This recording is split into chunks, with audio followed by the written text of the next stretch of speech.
عبید اللہ اشجعی نے خبر دی، انہیں سفیان سوری نے، انہیں ابو اسحاق شیبانی نے، انہیں اکرمہ نے، اور ان سے عبداللہ بن عباس رضی اللہ عنہ نے آیت اور جب تقسیم کے وقت عزیز و اقارب اور یتیم اور مسکین موجود ہوں کے متعلق فرمایا کہ یہ محکم ہے، منسوخ نہیں ہے۔ اکرمہ کے ساتھ اس حدیث کو سعید بن جبیر نے بھی عبداللہ بن عباس رضی اللہ عنہ سے روایت کیا ہے۔ صحیح بخاری حدیث نمبر 4576۔ حضرت جابر رضی اللہ عنہ نے بیان کیا کہ نبی کریم صلی اللہ علیہ وسلم اور حضرت ابو بکر صدیق رضی اللہ عنہ قبیلہ بنو سلمہ تک پیدل چل کر میری عیادت کے لیے تشریف لائے۔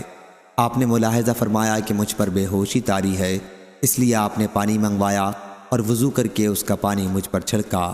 میں ہوش میں آ گیا، پھر میں نے عرض کیا یا رسول اللہ، آپ کا کیا حکم ہے؟ میں اپنے مال کا کیا کروں؟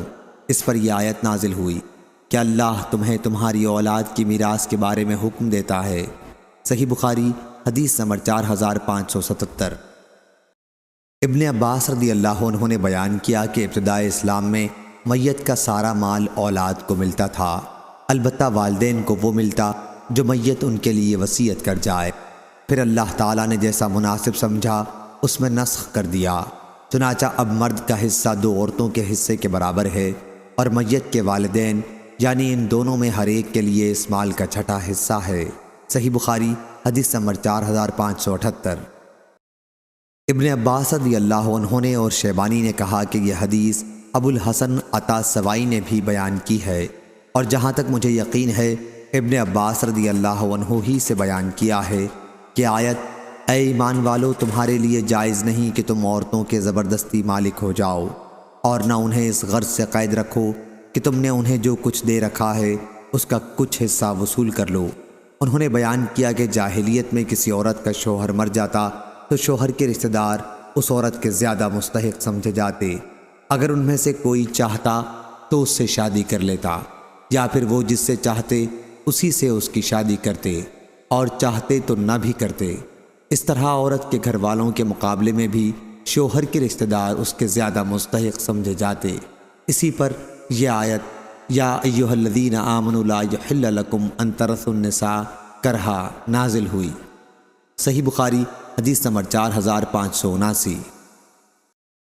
سعید بن جبیر نے بیان کیا اور ان سے حضرت عبداللہ بن عباس رضی اللہ عنہ نے بیان کیا کہ آیت میں لکل جعلنا موالی سے مراد وارث ہیں، اور والذین عاقدت ایمانکم کی تفسیر یہ ہے کہ شروع میں جب مہاجرین مدینہ آئے تو قرابت داروں کے علاوہ انصار کے وارث مہاجرین بھی ہوتے تھے۔